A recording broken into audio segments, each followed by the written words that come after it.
Camera action. नमस्कार प्रेक्षकांनो, मी गणेश पाचरणे आपलं राजबिंडा या यूट्यूब चॅनलमध्ये हार्दिक स्वागत करतो. आज आपल्या चर्चा सत्रामध्ये एक असं युवा नेतृत्व आहे की ज्याने पारनेर आणि नगर तालुक्यात आपल्या प्रसिद्धीचा प्रचंड धुमाकूळ घातला आहे. आणि हा धुमाकूळ असा घातला आहे की ह्या नेत्याने पारनेर आणि नगरच नाही तर राज्यातीलही नेत्यांचं त्यांच्याकडे लक्ष वेधून घेतलं आहे. आज आपल्यासोबत पारनेर नगरपंचायतचे माजी नगराध्यक्ष आणि विद्यमान नगरसेवक विजय सदाशिव आवटी हे चर्चा करण्यासाठी आहेत. सोबतच आज आपण त्यांच्या राजकीय आणि वैयक्तिक जीवनावरती असंख्य चर्चा करणार आहोत. तर तुम्ही हा व्हिडिओ शेवटपर्यंत पहा ही नम्र विनंती. नमस्ते भाऊ, ह्या इंटरव्ह्यूच्या सुरुवातीला मला असं विचारायचं आहे की तुमचं शिक्षण कुठे झालं, कसं झालं आणि तुमचा राजकारणात प्रवेश कुठे आणि कसा झाला? आधी आपण शिक्षणापासून सुरुवात करू.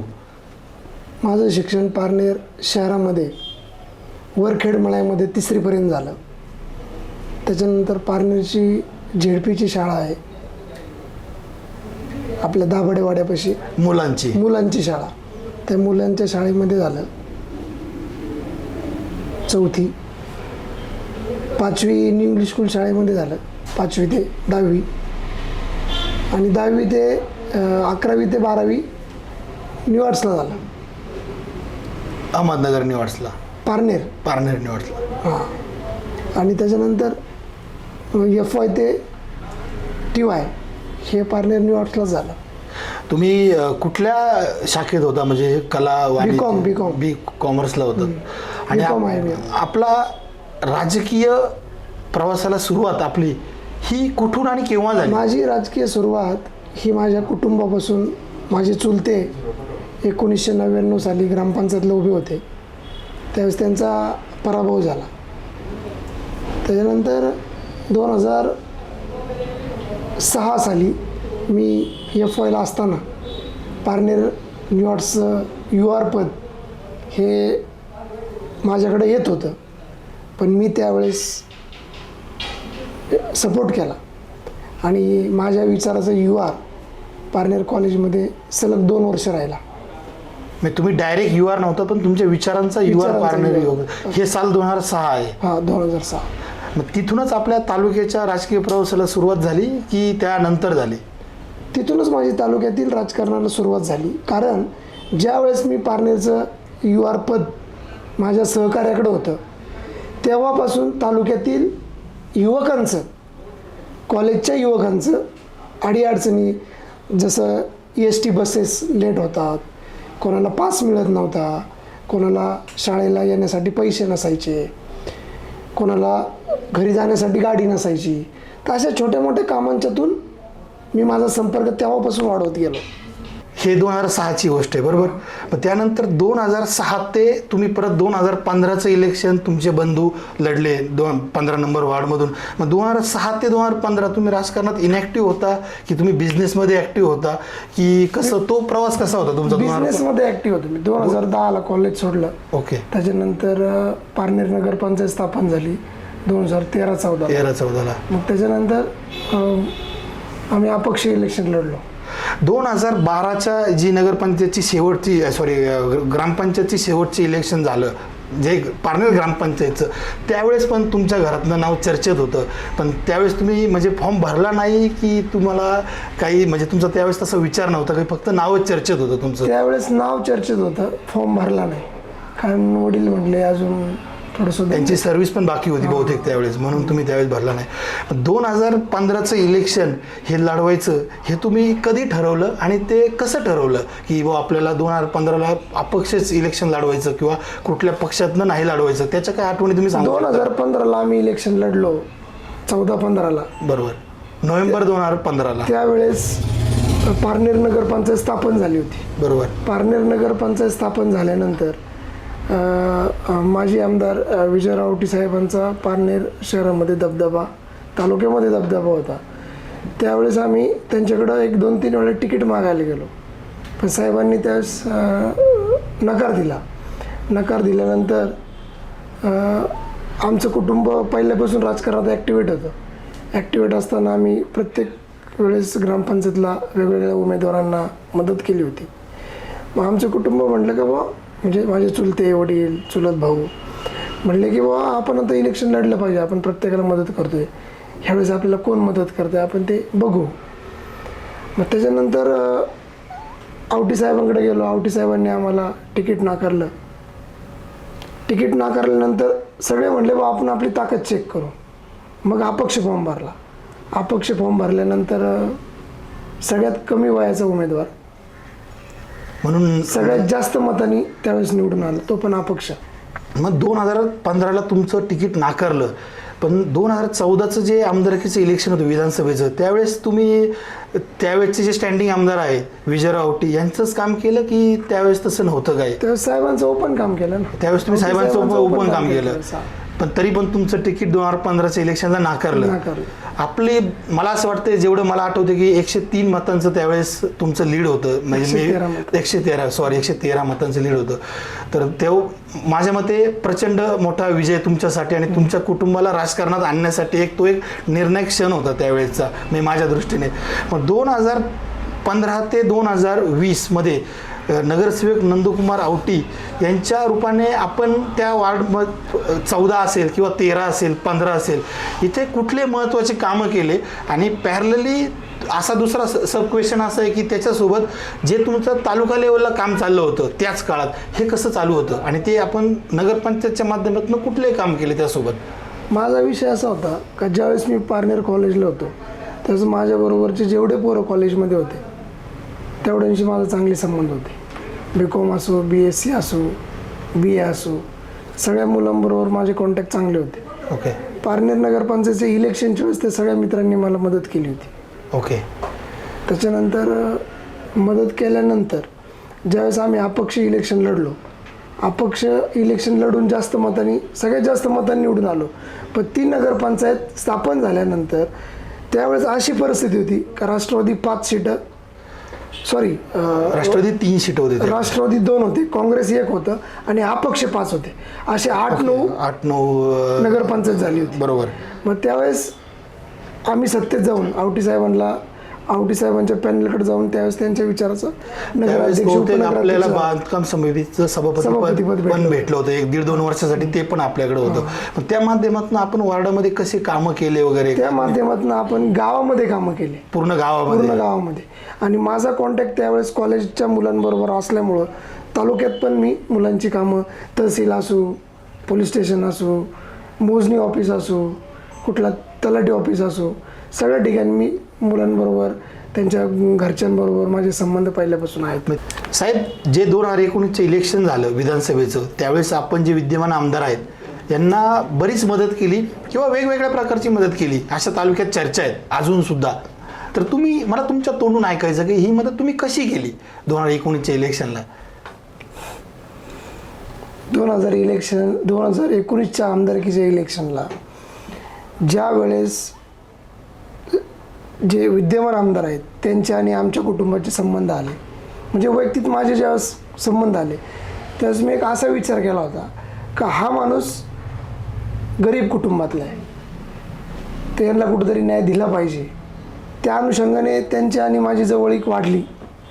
जवळीक वाढल्यानंतर त्यांनी जे आव आणलं होतं तालुक्यात का बाबा मी फकीर आहे. आता अशा भूलथापांना माझ्यासारखे हजारो युवक बळी पडले. पण बळी पडत असताना ज्यावेळेस माझ्यावरती आत्ता पारनेर नगरपंचायतच्या नगराध्यक्ष बदलीच्या वेळेस ज्यावेळेस माझ्याबरोबर त्यांची वागणूक आली, त्या वागणुकीचा जर विचार केला आणि 2019च्या इलेक्शनचा जर विचार केला तर त्याच्यात जमीन आसमानाचा फरक झाला. पण 2019ला ज्यावेळेस आम्ही त्यांचं काम केलं, काम करत असताना त्यांना कुठलीही कमी पडून दिली नाही. आर्थिक असो, समाजात मिसळण्याची गोष्ट असो, युवकांची ताकद असो, युवकांच्या जाण्यापासून, युवकांच्या अडचणी समजून घेण्यापासून प्रत्येक गोष्टीत मी त्यांच्याबरोबर होतो. त्याच्यातून आता पुढं ज्यावेळेस 2019चं इलेक्शन झालं त्याच्यानंतर 2019 ते ज्यावेळेस 2021चे आपले नगरपंचायतचे इलेक्शन झाले, तो जो 2-2.5 वर्षांचा काळ होता त्यावेळेस तुम्ही त्यांच्या प्रत्येक वेळेस प्रत्येक कार्यक्रमात तुम्ही त्यांच्यासोबत होतात, तुम्ही त्यांच्यासोबत सावलीसारखे होतात असं मी म्हणेल. मग त्यावेळेस त्यांच्यासोबत काम करण्याचा तुमचा अनुभव कसा होता? त्यांनी एका हाताने मला पदावर बसवलं आणि एका हाताने मला दाबायचा पण प्रयत्न केला. त्यांच्याबरोबर ज्यावेळेस मी इलेक्शनच्या आधी, आमदारकीच्या इलेक्शनच्या आधी मी ज्यावेळेस होतो, तर त्यांना मी त्यांच्या सख्ख्या भावाप्रमाणे वाटत होतो. आणि जसे ते आमदार झाले तसं त्यांना मी मनातली मनात त्यांचा दुश्मन वाटायला लागलो. याचाच आणि हे उल्लेख मला जाणवायला लागलं. जाणवत असताना मी कुठलाही एकही शब्द बोललो नाही. याचाच उल्लेख मी करतो की एकदा आपल्या वॉर्डामध्ये म्हणजे तुमचा जो 14 नंबरचा वॉर्ड आहे तुमच्या भावाचा, त्याच्यात त्यांनी असं सांगितलं होतं की मला माझ्या सख्ख्या भावापेक्षा पण ह्या 2 भावांनी जास्त मदत केली. तर हे नक्कीच खरं आहे असं म्हणायचं. मग त्यांच्या मनाला माहिती आहे ना, त्यावेळेस त्यांनी त्यांची आर्थिक परिस्थिती समाजापासून, आमच्यासारख्या युवकांपासून लपून ठेवली. मी 2010 नंतर कॉलेज सोडलं. 2011मध्ये माझा बिझनेस चालू केला. माझ्या वडिलांच्या आशीर्वादाने, भावाच्या सहकार्याने माझा जो बिझनेस होता तो बिझनेस एकदम फॉर्ममध्ये होता.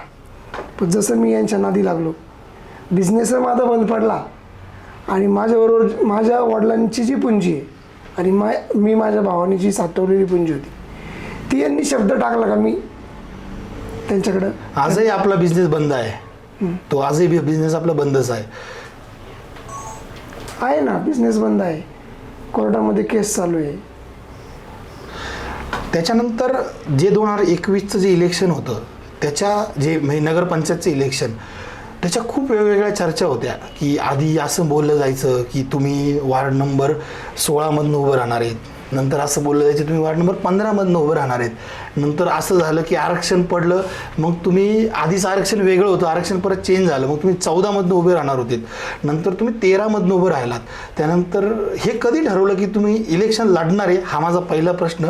आणि त्यानंतर वार्ड कसा ठरवला की तुम्हाला 13 नंबर जो सुतारगल्लीचा वार्ड आहे तिथनंच उभं राहायचं आहे?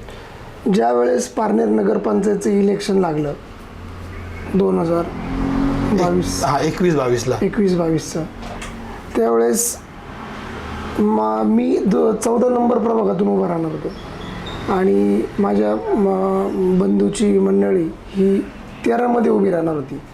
पण आरक्षण बदली झालं, मग मी 13मध्ये उभा राहिलो आणि बारका भावाची मंडळी 14मध्ये उभी राहिली. तर 13मधला माझा अनुभव असा होता का ज्यावेळेस 2014-15ला पारनेर नगरपंचायतीचं इलेक्शन झालं, त्यावेळेस माझा एक चुलत भाऊ आहे सचिन आवटी म्हणून. ते सचिन आवटी, आम्ही ज्यावेळेस त्या इलेक्शनचा गुलाल घेत होतो, गुलाल त्यावेळेस आमच्या अंगावर पडत होता, तर माझा तो सचिन आवटी भाऊ म्हणून आहे, तो रडत होता एका टेबलवर बसून. त्यावेळेस मी त्याला सांगितलं होतं जवळ जाऊन, तू रडू नको, तू आज रडतोय म्हणलं, पुढच्या इलेक्शनला तू हसशील म्हणलं. आज तोच मी घरात असताना निकाल लागल्यावर तोच माझा भाऊ माझ्या गळ्यात येऊन रडत होता, गळ्यात पडून रडत होता आणि त्यांनी भरपूर मदत पण केली होता. आणि त्यांनीच इलेक्शन हँडल केलं. तो झालं. माझं एक पुष्कराज बोर्डे म्हणून माझं एक जीवाचा सहकारी आहे, तो झालं. विशाल आहे, म्हणजे बरेच, आमचा बापू आहे, म्हणजे जेवढे त्या 13मध्ये जेवढे माझे सहकारी आहेत ते सगळ्यांनी एकदम जीव तोडून काम केलं. आणि 2000 त्याच इलेक्शनमध्ये 14 नंबर प्रभागातनं तुमचा निसटता पराभव झाला. अगदी काहीतरी 5-6 मतांनी तुमचा पराभव झाला. 13 नंबरपेक्षा 14 नंबरमध्ये तुमच्या गावकी भावकीचं राजकारण जास्त होतं किंवा तुमची भावकी तिकडे जास्त होती, तुमचा मळा त्या वार्डामध्ये होता, तरी पण तुमचा पराभव झाला. तर त्या पराभवाबद्दल काय सांगणार की तो पराभव कसा झाला? मग त्याच्यात विरोधकांच्या डोक्यात होतं का बाबा, विरोधकांच्या काही ज्यांना मदत केली त्यांना स्टँडिंग आमदार म्हणलं तरी काय वावगं ठरणार नाही.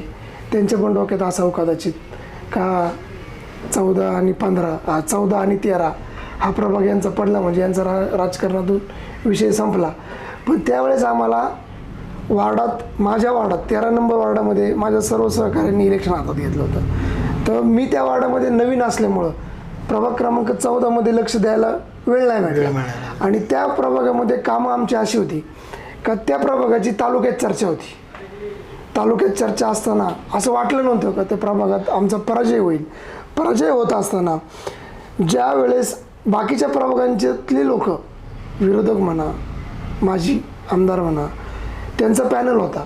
तो पॅनलची लोकांच्या डोक्यात काही वेगळं असेल का बा ह्यांना जर आत्ता आपण मदत केली तर चांगले कामं होतील पारनेर शहरामध्ये. चांगले म्हणजे समजून घ्या तुम्ही, चांगले कामं होतील किंवा वाईट कामं होतील. त्या अनुषंगाने त्यांनी विरोध केला आणि आपला त्या प्रभागात निसटता पराजय झाला.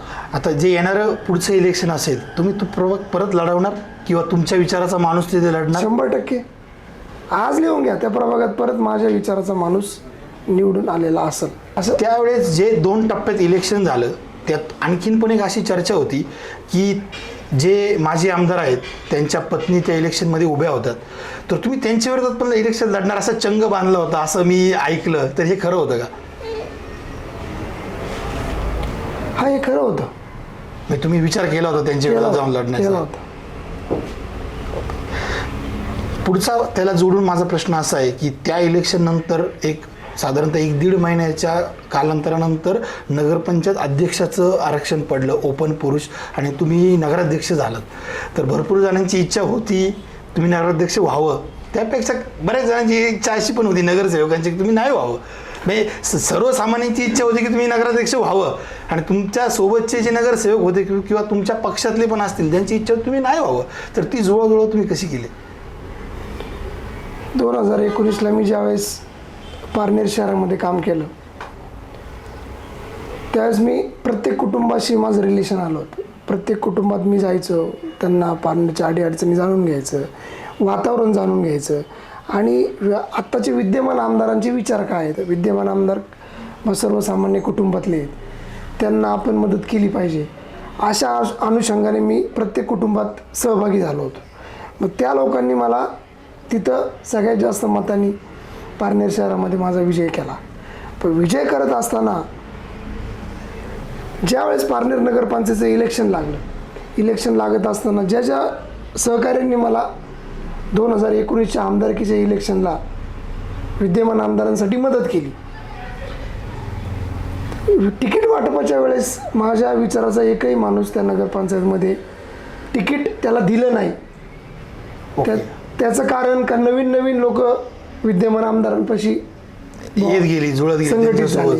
त्याच्यामुळे माझ्या बरोबरचे जे माझ्या विचाराचे जे पोरं होते ज्यांनी 2019ला काम केलं ते पोरं ॲटोमॅटिक बाजूला पडले, आणि मी पण काही जास्त त्याच्यात तिकीट वाटपामध्ये सहभागी नव्हतो. बरोबर. त्याच्यामुळे माझ्या विचाराची नगरसेवक हे नव्हतेच, हे सगळ्यांना माहीतच आहे. तो जो 1.5 वर्षांचा कार्यकाळ होता आपला नगराध्यक्ष पदाचा, 1.25 वर्षांचा सॉरी, तर त्या 1.25 वर्षाच्या काळामध्ये आपण कोणते कामं नगरपंचायतमध्ये प्रपोज केले होते जे की तुम्ही भविष्यात करणार होतात, आणि कुठल्या कामं त्यावेळेच्या 1.25 वर्षाच्या कार्यकाळामध्ये झाले? पारनेर नगरपंचायतची धुरा ज्यावेळेस माझ्या खांद्यावर आली त्यावेळेस मी माझा पारनेर शहराचा पाण्याचा प्रश्न हा फोकस केला होता. पाण्याचा प्रश्न फोकस करत असताना तुम्ही बघितलं असाल माझ्यावरती 353 दाखल झाला होता. त्याला हेच कारण होतं का पारनेर शहरामध्ये जी हांग्याच्या तलावरून पारनेरमध्ये जी पाईपलाईन आहे त्या पाईपलाईनच्या ज्या जुन्या मोटरी आहेत, एखादी मोटर जर जळाली तर ते पारनेरला 15-15 दिवस पाणी येत नाही. त्या अनुषंगाने स्क्रॅपमधल्या ज्या मोटरी होत्या त्या मोटरी स्क्रॅपमध्ये विकून त्याच्या बदल्यात नवीन मोटरी घ्यायचं माझ्या डोक्यात होतं. ओके. माझ्याबरोबर जेवढी टीम काम करत होती ते आमच्या सर्वांच्या डोक्यात होतं. पण त्या नगरपंचायतमध्ये असे काही मगरूर अधिकारी होते, लाडवलेले थोडक्यात, त्या अधिकाऱ्यांनी त्या मोटरी विकून टाकल्या होत्या. परस्पर ज्यावेळेस प्रशासक होतं, आरक्षणाचं मॅटर ज्यावेळेस चालू होतं, पारनेर नगरपंचायतमध्ये प्रशासक होतं. प्रशासक असताना हा विषय झाला होता. ओके. आणि मला ते इंटरनल माहिती पण होती त्या गोष्टीची. मग त्या अधिकाऱ्याला मी पहिल्यापासून ह्या मोटरींचा हिशोब मागत होतो जेणेकरून स्क्रॅपमध्ये विकून आपल्याला नवीन मोटरी घेता येईल भाऊ. अशा अनुषंगाने त्या अधिकाऱ्याची माझी थोडंसं तू-मी झाली, त्यातून वाद निर्माण झाला होता. आणि काम करत असताना मी एक सर्वसामान्य कुटुंबातला व्यक्ती आहे. एका सर्वसामान्याची काय हेळसांड होती एखाद्या प्रशासकीय दालनामध्ये गेल्यावरती, काय हेळसांड होती, ती हेळसांड व्हावा नाही म्हणून माझं कामाची पद्धत आहे एक गाव दोन तुकडे.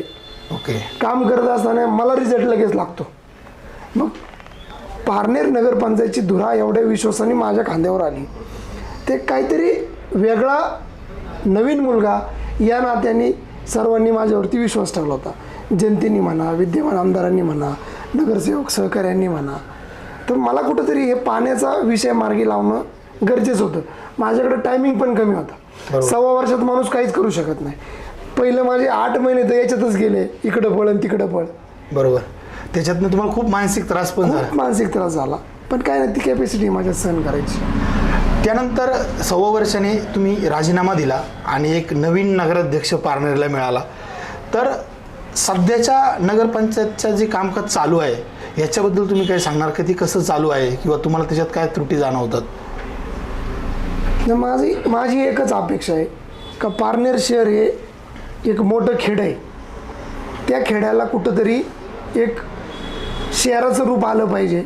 अशा अनुषंगाने जो कोणी पदाधिकारी असेल त्यांनी काम केलं पाहिजे, अशी एक माझी प्रबळ इच्छा आहे. आता त्याच अनुषंगाने मी एक सांगतो की आत्ताच 2 दिवसापूर्वी जो गणपती विसर्जनाचा कार्यक्रम झाला ते पारनेरमध्ये एक सार्वजनिक हौद आहे जिथे बारो म्हणतो आपण त्याला, तिथे गणपती विसर्जित केला जातो. तर मी नगरपंचायतच्या ढिसाळ कारभाराबद्दल तुम्हाला सांगतो की तिथे तो जो मंडप होता म्हणजे प्रशासकीय अधिकारी आणि पोलीस कर्मचाऱ्यांना बसण्यासाठी तो डायरेक्ट चिखलात होता. मी स्वतः तिथं ज्यावेळेस आमच्या मंडळाचा गणपती बुडवण्यासाठी गेलो तर तो पूर्ण चिखलात होता. गेले 7 ते 8 दिवस गणपतीच्या आधी नगरपंचायत पारनेरमध्ये पाऊस पडत होता.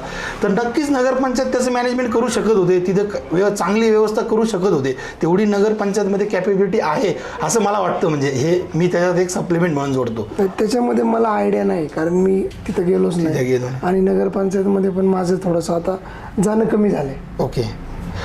त्याच्यानंतर जो तुम्ही नगरपंचायतचा अध्यक्षाचा जो राजीनामा दिला त्यावेळेस खूप मोठं नाट्य झालं. आधी तुम्ही राजीनामा दिला, परत थोड्या दिवस तो होल्डवर गेला, त्यानंतर परत तुम्ही तो जाऊन दिला किंवा तुम्ही जो जिल्हाधिकाऱ्यांकडे जाऊन आधी दिलता 2-3 महिन्याच्या आधी. तर तो जो सगळा 2-3 महिन्याचा जो प्रवास होता जो तुमच्या नगराध्यक्ष पदाचा राजीनामा देण्याचा, म्हणजे ती बरीच वेळ ती चर्चा चालू होती गावात. तर त्याबद्दल तुम्ही काय सांगणार की तो का दिला आणि कसं? मी राजीनामा 2 वेळेस दिला. बरोबर.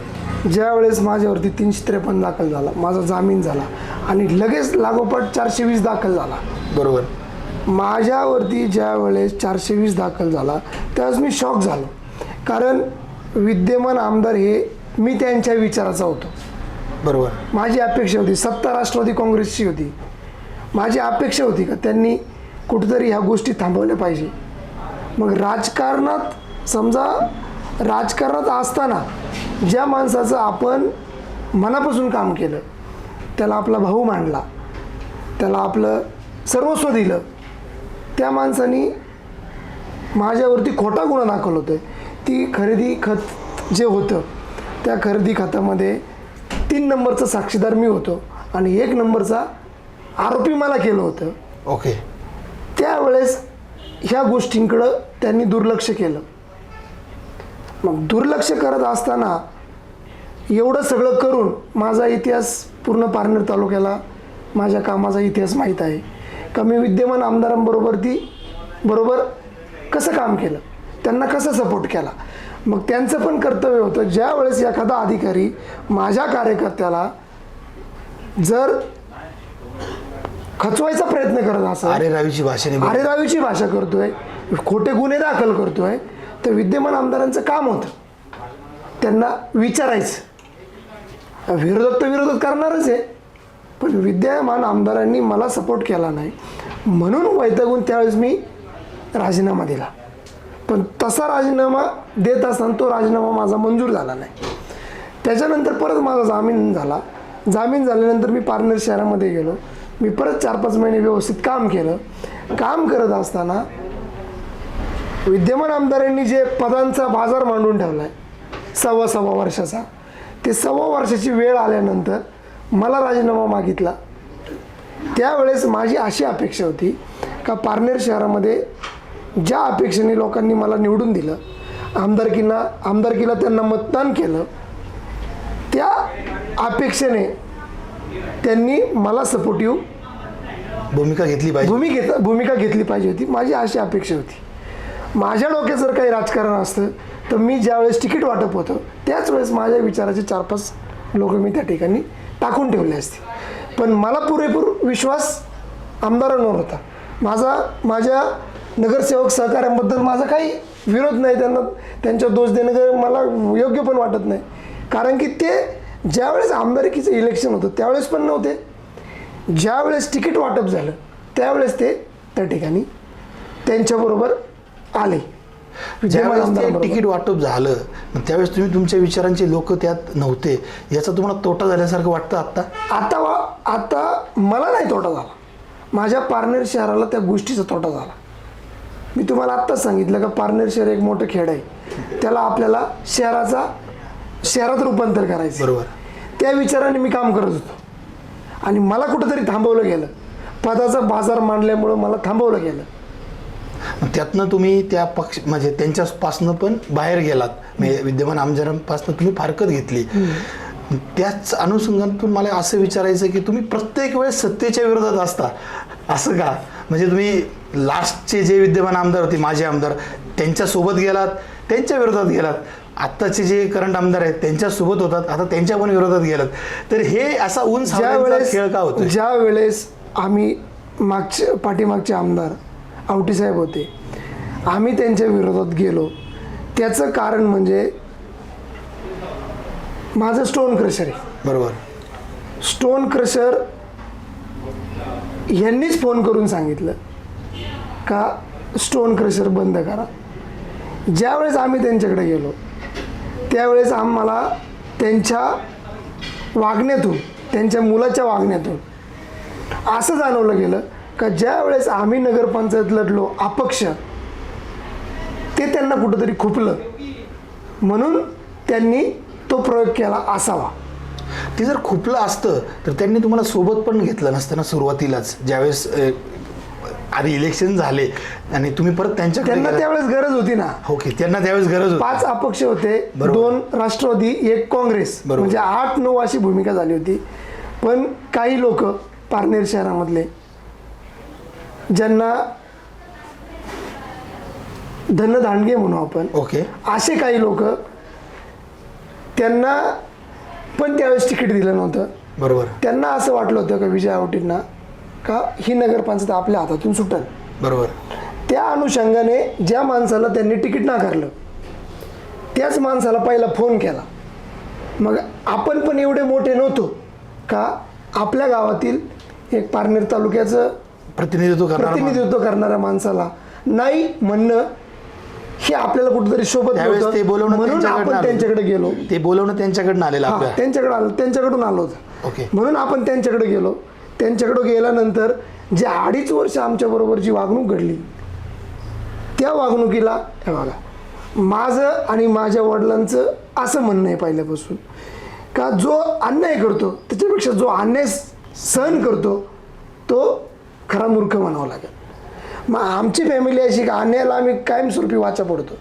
तुम्ही त्या वेळेचं पण बघितलं असेल, त्यावेळेस आम्ही सत्ता परिवर्तन केलं, त्यावेळेस गावातले प्रतिष्ठित लोक त्यांच्याबरोबर आम्ही होतो, ते आमच्याबरोबर होते.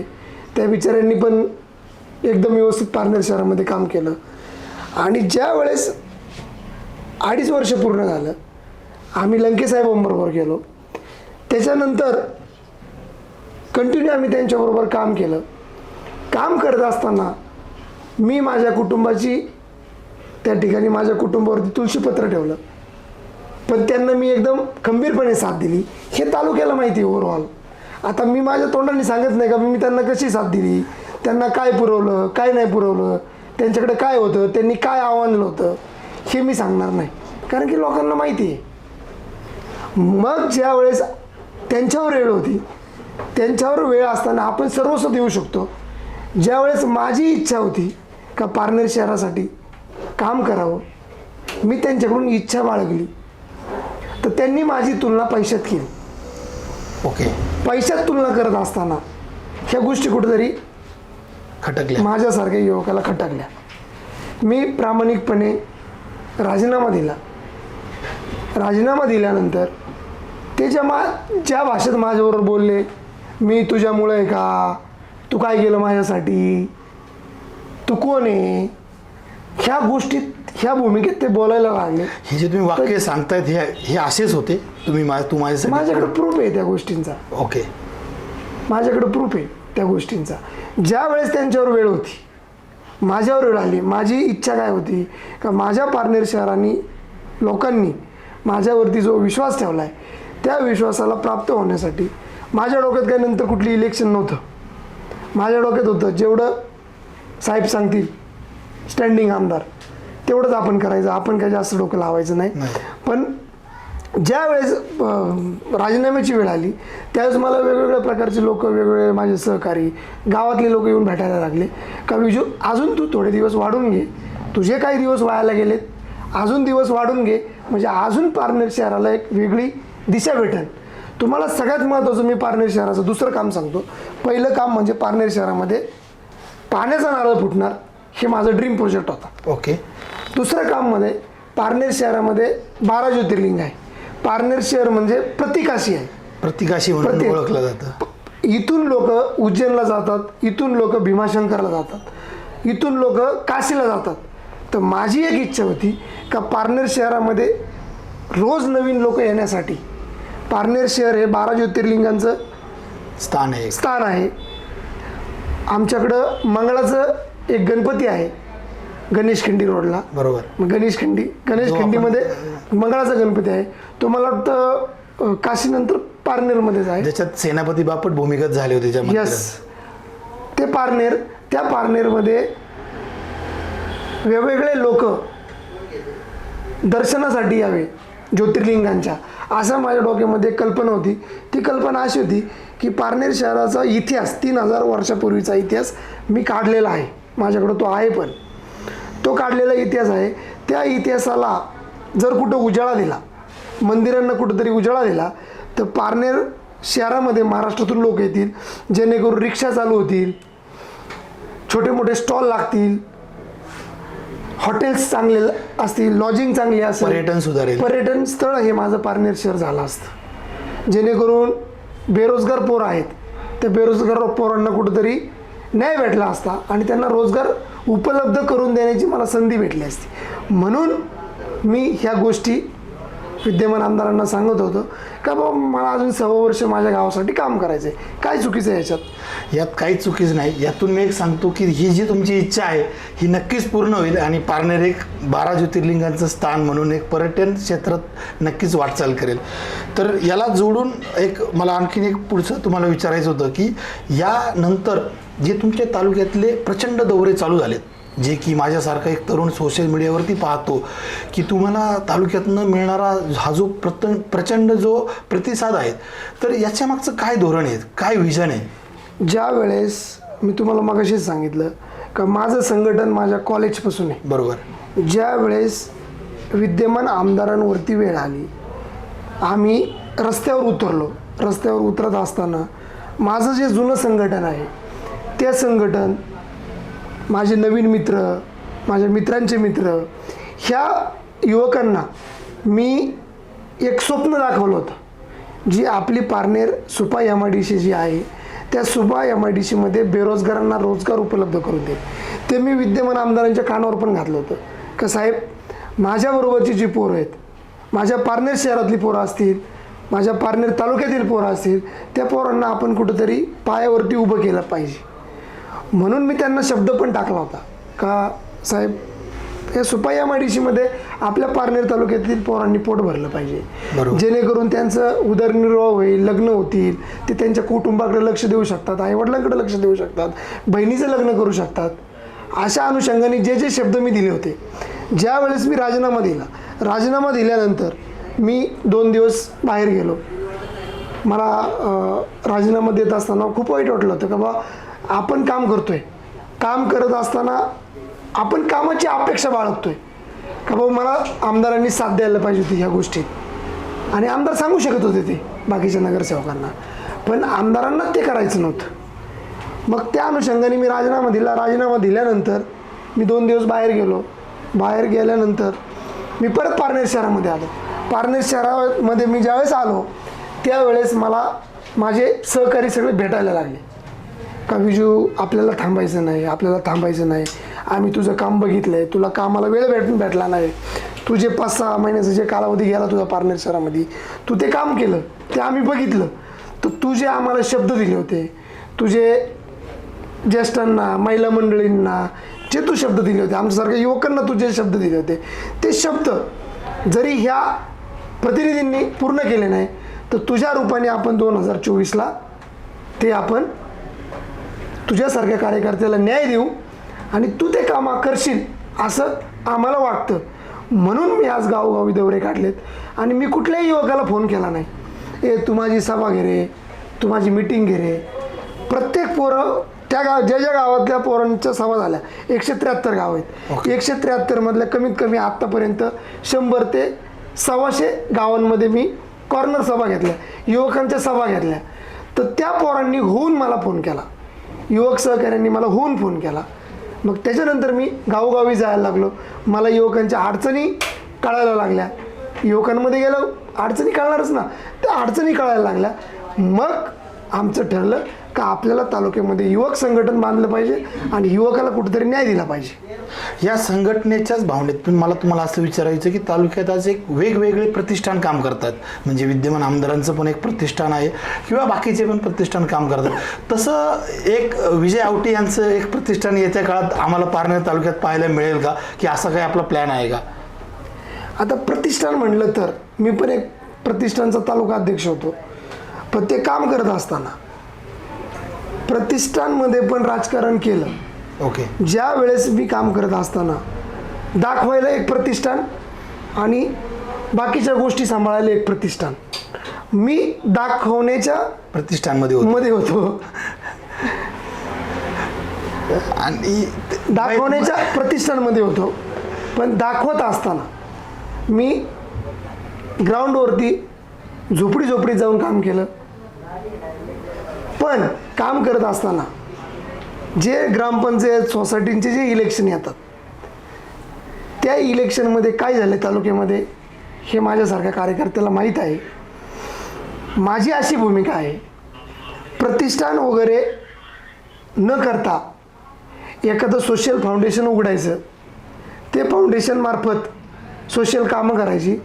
त्या फाउंडेशनला एक राजकीय हस्तक्षेप असावा म्हणून एखाद्या, आता मी स्टँडिंग राष्ट्रवादीच्या चिन्हावरती नगरसेवक आहे, नगराध्यक्ष पण होतो.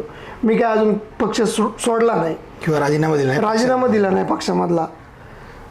मला ज्या वेळेस माझे युवक सहकारी सांगतील, ज्या वेळेस इलेक्शन लढायची वेळ येईल, त्यावेळेस ज्या पक्षामध्ये मी जाईल तो पक्ष प्रामाणिकपणे तालुक्याच्या झोपडीपर्यंत नेईल अशी माझी इच्छा आहे. त्याच अनुषंगाने मला तुम्हाला असं विचारायचं आहे की पारनेर तालुका लेवलला, पारनेर नगर तालुका लेवलला काम करण्यासाठी तुम्ही कुठल्या तरी पदावरती असणं तालुका लेवलच्या खूप गरजेचं आहे, राजकीय असो किंवा सामाजिक असो. आणि त्याच अनुषंगाने तुमचे जे सहकारी आहेत, मित्र किंवा तुमचे जे समर्थक ज्यांना म्हणता येईल, ते तुम्हाला भावी आमदार म्हणतात. तर तुम्ही खरंच 2024चे इलेक्शन लढणार आहात का आमदारकीचे? ज्या वेळेस मी 2019ला निस्वार्थीपणे विद्यमान आमदारांना मदत केली, पण त्यावेळेस मी युवक सहकाऱ्यांना वेगवेगळे शब्द दिले होते का बाबा साहेब आमदार झाले तर आपण हे करू, आपण ते करू. पण साहेब आमदार झाले, त्याच्यानंतर पारनेर नगरपंचायतीचं इलेक्शन झालं. पारनेर नगरपंचायतीचं इलेक्शन झाल्यानंतर जी माझी हेळसांड झाली, ती हेळसांड मी सहन करून ज्यावेळेस मी त्या पदावरून उतराई झाल्यानंतर जे मी युवक सहकाऱ्यांना जे शब्द दिले होते, ते युवक सहकारी मला येऊन भेटायला लागले का बा आता तुझाच जर वापर झाला तर आमचं पण भविष्यामध्ये असंच होणार. बरोबर. तू ह्या गोष्टीला कुठेतरी वाचा फोडत असताना ज्यावेळेस मी गावोगावी जायला लागलो, त्यावेळेस मला ॲटोमॅटिक माझ्या सहकाऱ्यांचा, युवक सहकाऱ्यांचा ॲटोमॅटिक सूर येऊ लागला का आपल्याला कुठंतरी पद पाहिजे. जसं तू नगराध्यक्ष होता, नगराध्यक्ष असताना काम करीत असताना जे राईट्स असतात, ते राईट्स तू आत्ता नगरसेवक आहे, तुला आहे का? नाही. बोलो नाही. तर आपल्याला कुठंतरी एखाद्या चांगल्या पदावरती, ज्या पदाने आपली फसवणूक केली, त्या पदाचं काम काय असतं, एक तालुक्याचा लोकप्रतिनिधी काय करू शकतो, हे आपल्याला समाजाला दाखवलं पाहिजे. म्हणून तू तुझ्या डोक्यात जरी नसलं तरी तुला आमच्यासाठी 2024 लढावीच लागेल. त्या अनुषंगाने पारनेर तालुक्यामध्ये माझ्या दौरे चालू आहे. ज्या वेळेस मी एखाद्या गावात गेलो तिथल्या युवकांनी ज्या ज्या अडचणी सांगितल्या, एक नगरसेवक काही करू शकत नाही. बरोबर. पण जो आमदार करू शकतो तो कोणीच करू शकत नाही. मग युवकांची जी अपेक्षा आहे ती अपेक्षा पूर्ण करायला माझ्या मनामध्ये पण आता विचार येऊ राहिला आहे का आपण कुठंतरी एखाद्या पदावरती 5 वर्ष काम करून दाखवलं पाहिजे. म्हणून आपण लढलंच पाहिजे. ही एक युवकांची मार्मिक भूमिका आहे आणि युवकांसाठी माझी पण इच्छा. याच युवकांच्या भूमिकेतल्या आणि तुमच्या इच्छेला मी एक अनुसरून विचारतो की तुम्ही कुठल्या पक्षातनं इलेक्शन लढणार आहात का ते गुलदस्त्यात आहे अजून? आता येणारा दसरा मेळावा पारनेर तालुक्यामध्ये, पारनेर शहरामध्ये मी घेतो आहे. त्या दसरा मेळाव्याला कमीत कमी माझ्या अंदाजे मी जेवढं युवकांना, युवक सहकाऱ्यांना भेटलो त्यांच्या अनुषंगाने, त्यांच्या विचाराने पारनेर तालुक्यामध्ये जे बेरोजगार युवक आहेत 25-30 हजार 40 हजार जे काही युवक असतील, माझ्या माहितीनुसार जो दसरा मेळावा मी युवक संवाद मेळावा भरवलेला आहे त्या युवक संवाद मेळाव्यात कमीत कमी 25,000 प्लस युवक येतील. आणि त्यावेळेस जी युवकांची भूमिका असेल ती माझी भूमिका असेल. कारण मी तालुक्यातील सर्वसामान्य कुटुंबातील असून सर्वसामान्य कुटुंबाच्या विचाराचा माणूस आहे. त्यामुळं मला जे माझे सहकारी सांगतील, जे युवक सहकारी सांगतील, जे ज्येष्ठ सांगतील, जे माता भगिनी सांगतील त्या विचाराने मी पुढे चालणार आहे. नक्कीच आपल्याला येणाऱ्या दसरा मेळाव्याची वाट पाहायला लागेल विजू यांची राजकीय हालचाल पाहण्यासाठी.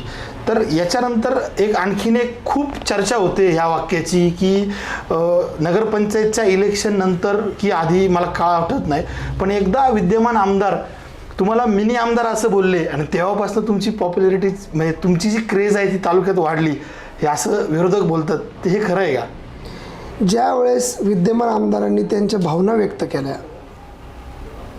त्याच वेळेस तिथं सिद्ध झालं का ते ज्या अडचणींतून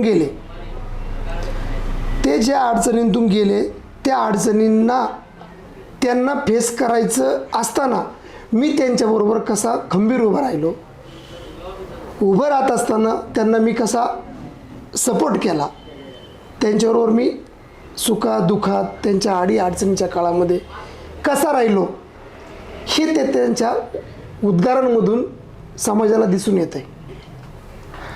तर याच्यातनंच पुढचा मला तुम्हाला असा प्रश्न विचारतो की तुमचे भरपूर कार्यकर्ते तालुक्यात आहेत, म्हणजे माझे कार्यकर्ते नाही, तुमचे माझे भाऊ, माझे सहकारी, माझे भाऊ. कार्यकर्ता म्हणून मी एकाही युवकाकडे बघत नाही. कारण कार्यकर्त्यांचा फक्त वापर होतो. झेंडे लावणे, घोषणा देणे, सतरंजा वाहणे, मतदान वाहणे आणि घडून आणणे ह्याच्यासाठी तालुक्यातील युवकांचा वापर झाला आहे. तर त्याच्यामुळे ते माझे कार्यकर्ते नाही, भाऊ आहेत, ते माझे भाऊ आहेत सगळे. तर ह्या भावांसाठी ह्यात जे तुमचे असंख्य भाऊ आहेत जे पारनेर तालुक्यात, यांच्यासाठी जे येणारे जे झेडपी इलेक्शन आहेत, आता ते माहीत नाही की आपल्या विधानसभेच्या इलेक्शनच्या आधी येईल की नंतर येईल, तर ते झेडपी इलेक्शनमध्ये तुमचं असं काही सेपरेट पॅनल असणार आहे की तुम्ही कोणत्या पक्षासोबत काम करणार आहेत की त्या येणाऱ्या झेडपी इलेक्शनबद्दल तुमचं काय मत आहे? झेडपी इलेक्शनचा विषय असा आहे का माझ्याबरोबर जेवढे माझे सहकारी आहेत, माझे भाऊ आहेत, ते मला त्यावेळेस जो निर्णय घ्यायला लावणार त्या निर्णयाने मी चालणार. मग कोणाला मदत करायची किंवा उमेदवार टाकायचे हे त्यावेळेस ठरवू, ज्यावेळेस इलेक्शन लागेल त्यावेळेस. तो कुठल्याही पक्षाचा असू शकतो तुमचा उमेदवार, सांगता येत नाही. म्हणजे यातून आपल्याला असं दिसतंय की त्यांच्या विचारांचा जिथे उमेदवार असेल तिथे ते त्यांना मदत करतील, म्हणजे तो कुठल्याही पक्षाचा असो.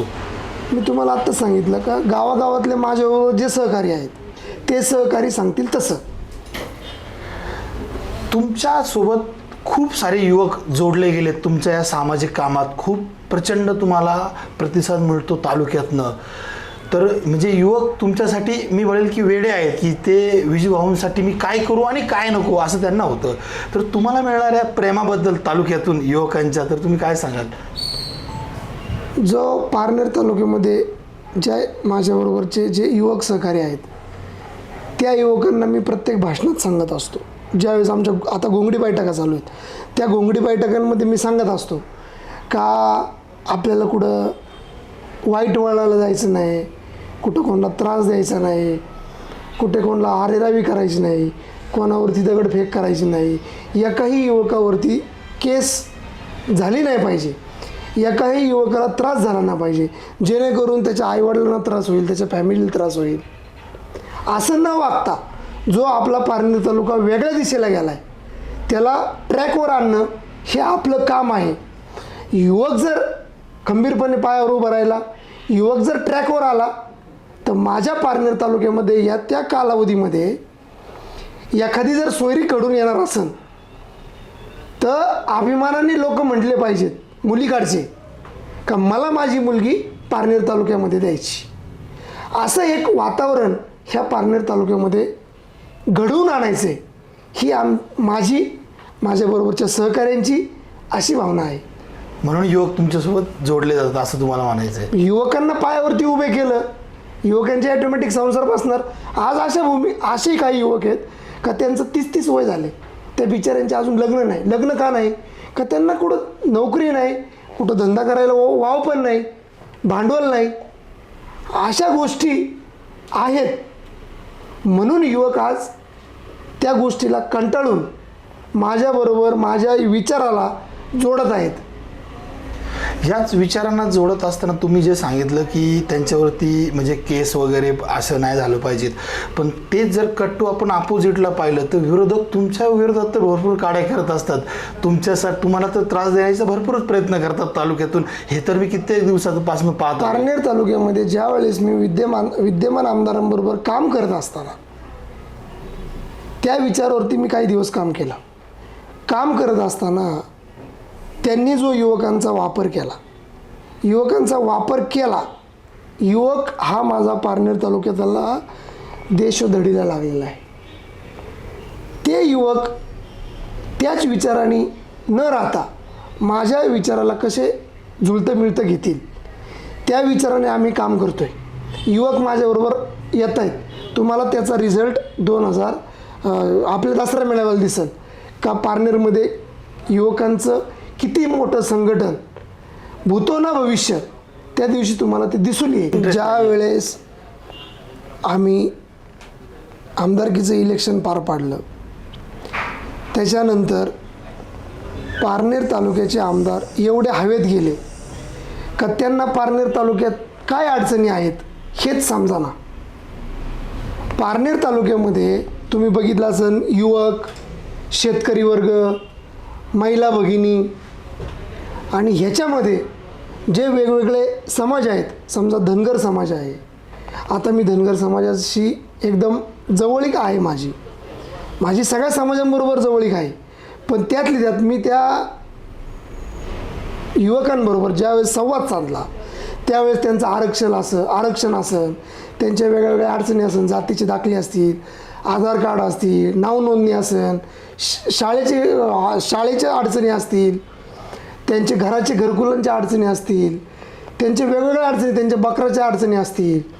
ह्या अडचणी फक्त ह्या आमदारांना फक्त इलेक्शन आलं का एखादा कार्यक्रम करायचा, काहीतरी थोडंसं 1-2-4 जण त्यांच्या जवळचे घ्यायचे, त्यांना काहीतरी आमिष दाखवायचं आणि त्या गोष्टींना झाकून न्यायचं. परत त्यांच्या डोक्यात आहे का परत लढवायचं, परत 4-5 वर्ष 4.5 वर्ष लक्ष द्यायचं नाही, परत तीच गोष्ट. मग ह्या आमदारांकडे माझा पूर्णपणे आरोप आहे का ह्या आमदारांकडे व्हिजनच नाही आहे. ह्या आमदारांच्या डोक्यात लगेच 2-3 वर्षात लगेच आमदारकी खासदारकी आली, लगेच मंत्रिपद आलं, लगेच मुख्यमंत्रीपद व्हायचं स्वप्न आलं. अरे पण ज्या लोकांनी तुमच्यासाठी त्यांचे कुटुंब उद्ध्वस्त झाले, ज्या ज्या युवकांनी, ज्या ज्या ज्येष्ठांनी, ज्या ज्या माता भगिनींनी तुमच्यासाठी काम केलं, त्यांना कुठंतरी पायावरती उभं करणं, त्यांना मदत करणं हे तुमचं आद्य कर्तव्य आहे. त्या गोष्टी तुम्ही विसरल्या. बरं. तुम्हाला जे कोविड कालावधीमध्ये जी कमाई झाली ती कमाई कुठंतरी लावायची ह्या धुंदीत तुम्ही गेले. म्हणजे तुम्हाला जसं खासदारकीचं स्वप्न पडलं, जसं मंत्रिपदाचं स्वप्न पडलं, ह्या गोष्टी वेगवेगळ्या तुम्हाला पडत गेल्या. पण तुमच्याबरोबर ज्यांचे संसार उद्ध्वस्त केले त्यांचं काय? त्यांना कुठंतरी तुम्ही न्याय दिला पाहिजे ना. मग तुम्ही ह्या गोष्टींचे स्वप्न बघा. हे तुम्ही केलं का? हे केलंच नाही आणि ही त्यांची अपेक्षाच नाही करायची. तुम्ही बघितलं असन हे विद्यमान आमदार मावळामध्ये कुठंतरी कार्यक्रमाला गेले, त्यावेळेस म्हटले का माझ्या पारनेर तालुक्यातील जनता बावळट आहे. मी हात जोडले, केक कापले, कमी आमदार झालो. हात जोडले, केक कापले म्हणून मी आमदार झालो. मग त्यांना हेच कळालं नाही का पारनेर तालुक्यातील जनतेने त्यांच्यावरती काय रूपाने मतदान रूपी आशीर्वाद दिला. त्यात ते असंही बोलले होते माझ्या अंदाजे की मी वडगाव मावळमध्ये असतो तर मी इकडचा नगरसेवक पण नसतो झालो.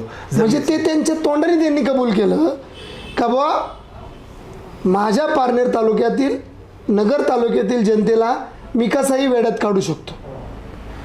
म्हणजे त्यांनी ह्या पारनेर तालुक्यातील, नगर तालुक्यातील ज्या अडीअडचणी आहेत त्या अडीअडचणी समजूनच घेतल्या नाही.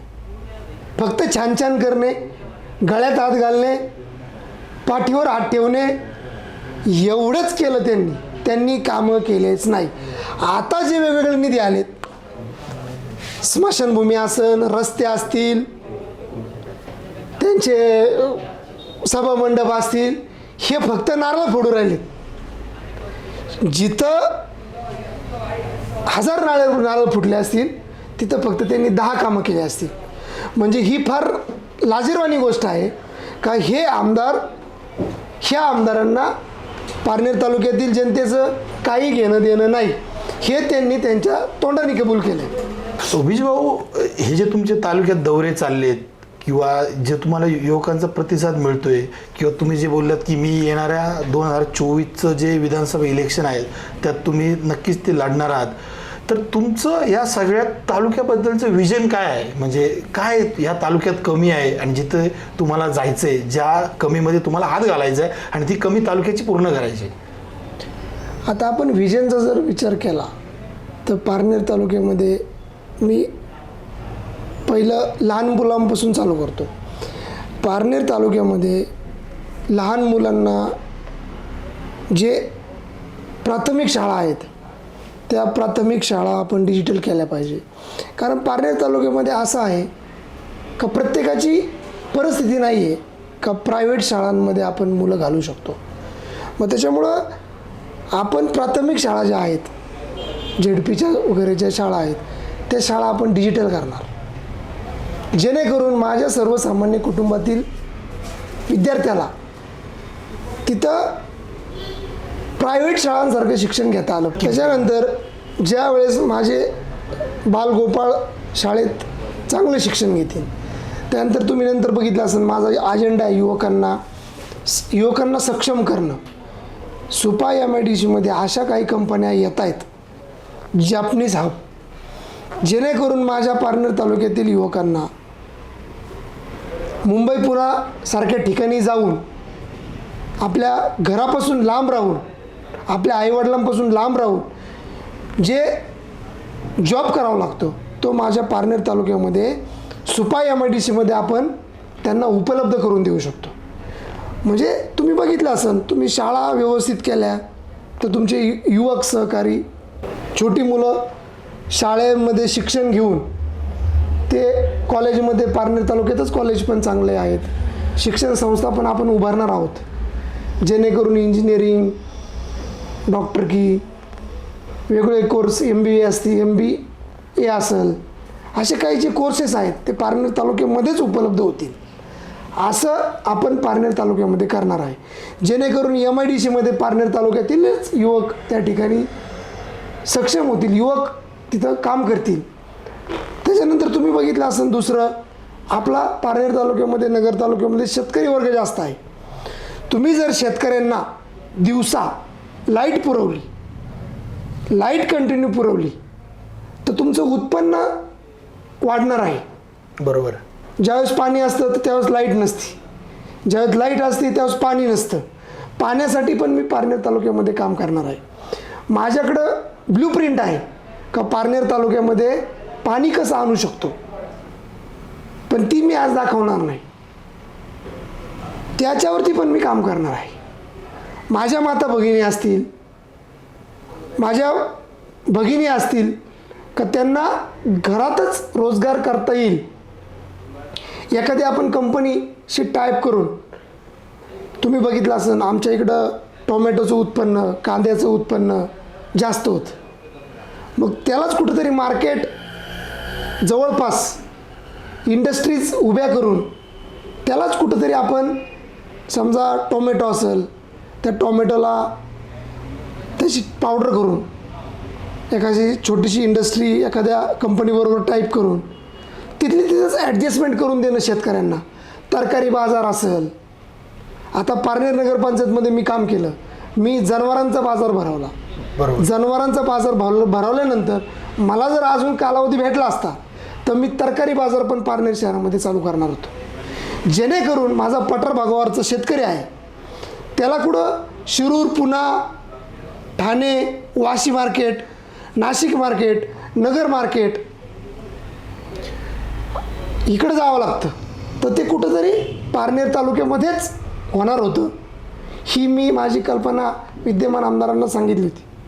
त्यांना कुठंतरी खुपली असेल म्हणून त्यांनी माझ्यासारख्या कार्यकर्त्याकडे दुर्लक्ष केलं. पण असो, त्यांनी दुर्लक्ष केलं, पण मी रडणारा माणूस नाही. मी पारनेर तालुक्याला कुठंतरी वेगळ्या उंचीवर नेणारा माणूस आहे. तुम्ही बघितलं असेल पारनेर तालुक्यातील रस्त्यांची काय अवस्था आहे, स्मशानभूमींची काय अवस्था आहे, हॉस्पिटलची काय अवस्था आहे. आज एखाद्या शेतकरी बांधवाला सर्पदंश जर झाला तर पारनेर तालुक्यामध्ये टाकळी असेल, आळकुटी असेल, पारनेर असेल, निगोज असेल, इथं सर्पदंश जर झाला तर तिथं ती लस नाही आहे. आता एखादा जागृत होईल का तिथं लस आहे, अरे मी काही वेळा गेलो आहे तिथं लस शिल्लक नाही, तर मग त्या शेतकऱ्याला, त्या शेतकऱ्याच्या लेकराला कुठंतरी शिरूरला प्रायव्हेट हॉस्पिटलला घेऊन जावं लागतं, नगरला प्रायव्हेट हॉस्पिटलला घेऊन जावं लागतं, आणि मग त्याच्यावरती उपाय होतो.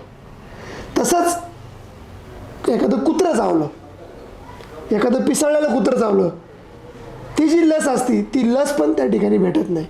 मग मी त्या गोष्टीवरती पण काम करणार आहे. आता तुम्ही बघितलं असेल का पारनेर तालुक्यातील युवकांसाठी वेगवेगळे युवक आहेत. काही युवक क्रिकेटशी रिलेटेड आहे, काही फुटबॉलशी रिलेटेड आहे.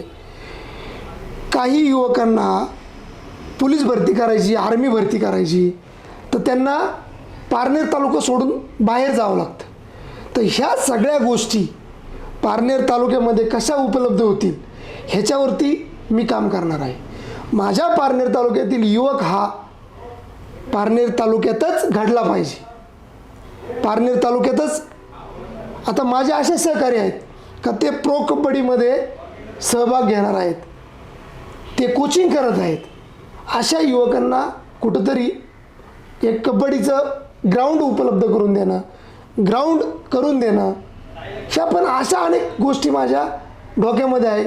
आणि हे आमदार काय करू शकतो हे मी ज्या वेळेस आपली भूमिका स्पष्ट होईल, ज्या वेळेस पारनेर तालुक्यातील मायबाप जनता माझ्यासारख्या युवकाच्या डोक्यावरती मतदान रूपी हात ठेवतील, मला जो अधिकार प्राप्त करून द्यायचा आहे तो प्राप्त करून देतील, त्यावेळेस मी पारनेर तालुक्यामध्ये, नगर तालुक्यामध्ये काय काम करायचं असतं ना, तर मी ते दाखवून देईल. यातूनच तुम्ही नगर तालुक्याचा उल्लेख केला. म्हणजे माझ्या दृष्टीने की गेले किती जवळजवळ 2009 पासून नगर तालुका आपल्यासोबत आहे. म्हणजे ती ज्या विधानसभेची विभागणी झाली, तर तुम्हाला असं वाटत नाही की नगर तालुका जो पारनेर नगर मतदारसंघासोबत आहे, तर ते नगर तालुक्यावरती कुठेतरी अन्याय होतोय पारनेरच्या लोकप्रतिनिधींकडनं?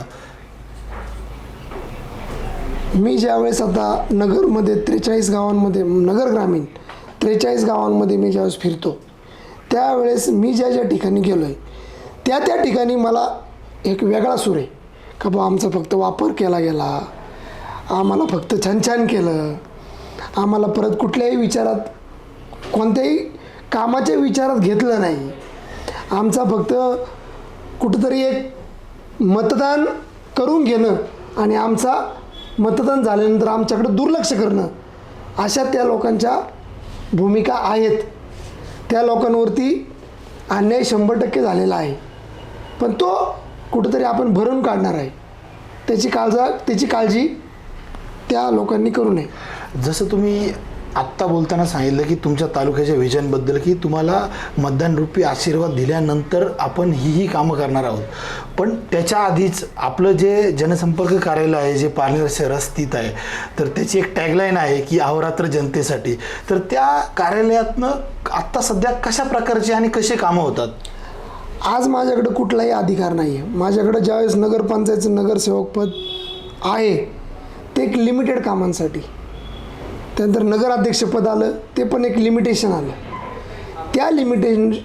त्या लिमिटेशननुसार मी पारनेर शहरातील माझ्या मायबाप जनतेला त्या ऑफिसद्वारे न्याय द्यायचा प्रयत्न केला, पण त्या ऑफिसमध्ये तालुक्यातील पण जो समाज येतो, जो माझे बांधव येतात, त्यांच्या अडचणी असतात. कुठं पोलीस स्टेशनला असेल, कुठं तहसीलला असेल, कुठं पंचायत समितीमध्ये असेल, तर ह्या अडचणी मला जेवढ्या शक्य आहेत तेवढ्या मी त्यांना सांगून त्यांना न्याय द्यायचा प्रयत्न करतो.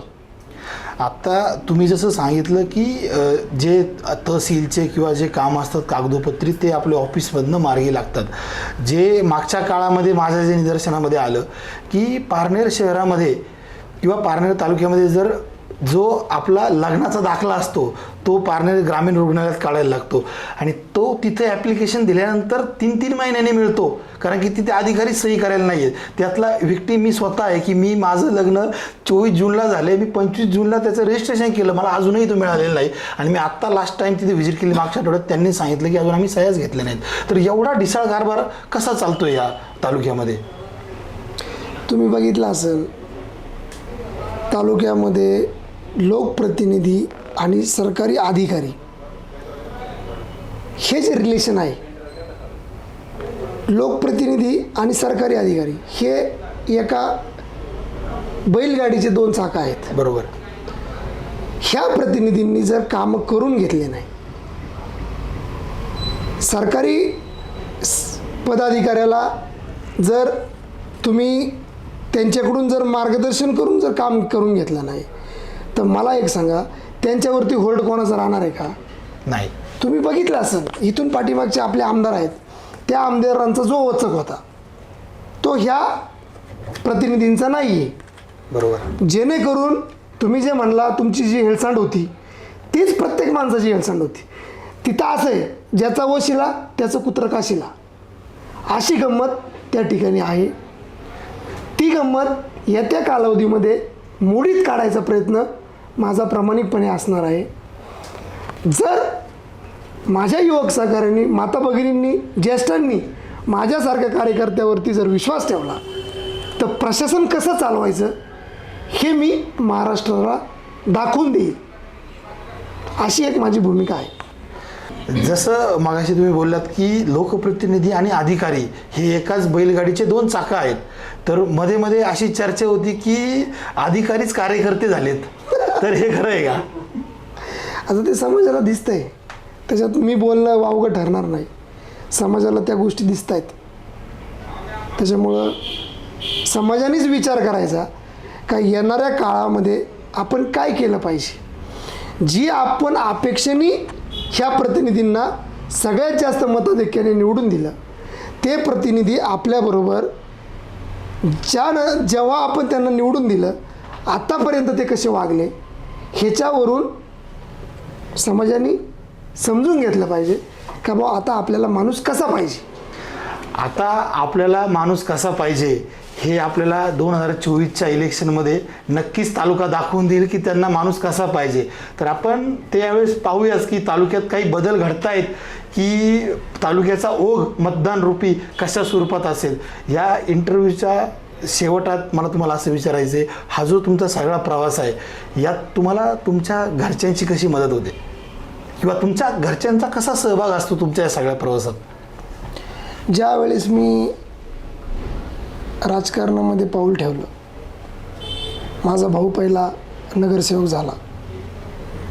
नगरसेवक झाल्यानंतर जो आमचा संघर्ष चालू झाला समाजासाठी, तो करत असताना एक आमच्या लाईफचा टर्निंग पॉईंट असा आला का तिथं एका विचारातून दुसऱ्या विचाराकडं जायची आमची वेळ आली. त्यावेळेस मला माझ्या वडिलांनी सांगितलं होतं का बाळा, हे जे काय आहे तू करतोय, चांगली गोष्ट आहे, तू कर, पण काम करत असताना ज्या ज्या लोकांनी तुला अडचणीत मदत केली त्या लोकांना तू पदावरती गेल्यावरती विसरू नको. तू काम कर, चांगलं काम कर, समाजाचं काम कर. माझे वडील आज नाही आहेत. माझ्या वडिलांनी मला सांगितलं होतं का ज्या ज्या लोकांवरती, ज्या राजकारणी लोकांवरती, त्या लोकांबरोबर तू आहे, ज्यांच्या विचाराने तू चालला आहे, त्यांच्याबरोबर तू प्रामाणिक राहा, त्यांच्याबरोबर कधी गद्दारी करू नको. त्याच माझ्या वडिलांच्या विचारांनी माझ्या आईने पण मला तेच सांगितलं. आणि रामाला लक्ष्मणाने कशी साथ दिली तसा माझा भाऊ, माजी नगरसेवक नंदकुमार सदाशिव आवटी यांनी आज अखेरपर्यंत मला जी साथ दिली ती साथ मी तुम्हाला शब्दात सांगू शकत नाही. माझ्या होकाराला माझ्या भावाचा नेहमी होकार असतो. आणि त्याची मिसेस म्हणा किंवा माझी मिसेस म्हणा, ह्या पण मला जी साथ देत आहेत ती साथ मी तुम्हाला शब्दामध्ये सांगू शकत नाही. मी असं समजतो का मी खूप भाग्यवान आहे का माझं कुटुंब माझ्या विचारांनी माझ्याबरोबर सुखात पण आहे, दुःखात पण आहे. आणि जे काय आमची आर्थिक हानी झाली त्या आर्थिक हानीमध्ये माझं कुटुंब माझ्याबरोबर असं उभं आहे का आज रोजी मला असं वाटतं का माझं काहीच नुकसान झालं नाही. ज्या वेळेस माझं कुटुंब जर माझ्याबरोबर नसतं, माझा भाऊ, माझी आई, माझ्या वडिलांचे विचार, माझी बायको, माझ्या भावाची बायको, हे लोक ज्या हिमतीने माझ्याबरोबर उभे आहेत त्याच हिमतीने मी आज पारनेर तालुक्यातील गोरगरीब जनतेचं, युवकांचं, माझ्या माता भगिनींचं जे काम करतोय ते काम तुम्ही बघताय.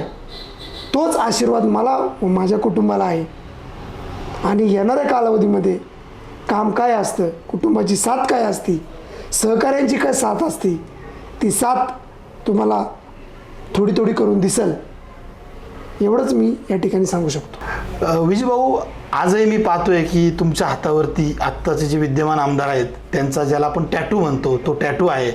तर सध्याची परिस्थिती तुम्ही त्यांच्यासोबत नाही आहेत किंवा ते तुमच्यासोबत नाही आहेत, तर ह्या टॅटूचं भविष्य काय आहे? हा टॅटू असाच राहणार आहे की ह्या टॅटूसोबत पण काय होणार आहे? तुम्ही बघितलं असेल का टॅटूचा विषय आला, टॅटू हा कोणी कोणाचा काढत नाही. ज्या माणसाबद्दल आपल्याला मनामध्ये प्रेम आहे, आदर आहे, ज्या माणसाबद्दल आपल्याला आपुलकी आहे, त्याच माणसाचं नाव म्हणा, फोटो म्हणा, आपण गोंधतो. आपण म्हणजे कोणीही पण. आज ही एक युवकांची एक स्टाईल झालेली आहे. पण माझ्या मनामध्ये त्या माणसाबद्दल रिस्पेक्ट होता.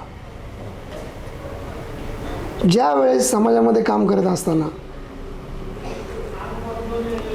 त्यांच्यावरती जो अन्याय झाला होता त्या अन्यायाला त्यांनी वाचा फोडली. आणि माझे आणि त्यांचे एक भाऊ म्हणून आमचे रिलेशन आले. तुम्ही बघितलं असेल, हा माझा बारका भाऊ आहे आणि मी यांना माझा मोठा भाऊ म्हणून हातावरती गोंधलं होतं. पण मला वाटलं नव्हतं का राजकारणामध्ये परिस्थिती बदलत असते. ते ज्यावेळेस आमदार नव्हते त्यावेळेस त्यांची वागणूक आणि ते आमदार झाले. आमदार झाल्यानंतर त्यांची वागणूक, ह्याच्यामध्ये जमीन आसमानाचा फरक पडला. पण मला असं वाटलं नव्हतं का माझ्यावर ज्यावेळेस वेळ येईल हा माणूस माझ्याबरोबर असा करेल. माझ्या बारक्या भावाने आत्तापर्यंत माझी साथ सोडली नाही आणि मला वाटत नाही तो माझी साथ सोडेल. तसंच मी यांना माझा मोठा भाऊ मानलं होतं. मला वाटलं नव्हतं का अशी कोणती परिस्थिती निर्माण होईल का मला हा टॅटो काढावा वाटेल. आज ती परिस्थिती निर्माण करून ठेवली आहे त्यांनी. कदाचित मला त्यांची अडचण नव्हती, पण त्यांना माझी अडचण ही मला जाणवली आणि त्या अनुषंगाने आज मी त्यांच्यापासून दुरावलो. मी नाही, माझ्याबरोबरच्या अनेक लोकांनी त्यांचं कोणी नाव गोंधलं, आता माझ्यासारख्याने टॅटो गोंधला, तर त्या पण युवकांना वाटलं नव्हतं का हा माणूस आपल्यापासून एवढा युटर्न मारेल. आज तुम्ही बघितलं असेल प्रत्येक युवकांनी, तालुक्यातील प्रत्येक युवक असेल, माझ्यासारखे असे हजारो युवक आहेत का त्यांच्यावरती निस्वार्थी प्रेम केलं. पण ज्या वेळेस वेळ येते ना त्यावेळेस माणसाची भावना कळती. मग आज मी तुम्हाला सांगू शकत नाही का बा हा टॅटो मी कोणत्या भावनेने काढला होता, का हा टॅटो मी उद्या काढेन का नाही काढेन. पण एक तुम्हाला सांगतो, त्या माणसाची नीती बदलली, त्याच्यामुळं मी हा टॅटो ठेवल असं मला वाटत नाही. तुम्हाला हा टॅटू ठेवेल असं वाटत नाही, असं जरी असलं तरी पण अशाच प्रकारचे असंख्य टॅटू तुमच्याही युवकांनी त्यांच्या हातावरती काढलेत, तर तुम्हीही त्यांच्या अपेक्षांना नक्कीच खरे उतरताल अशी मी अपेक्षा धरतो आणि हा इंटरव्ह्यू इथेच संपवतो. धन्यवाद.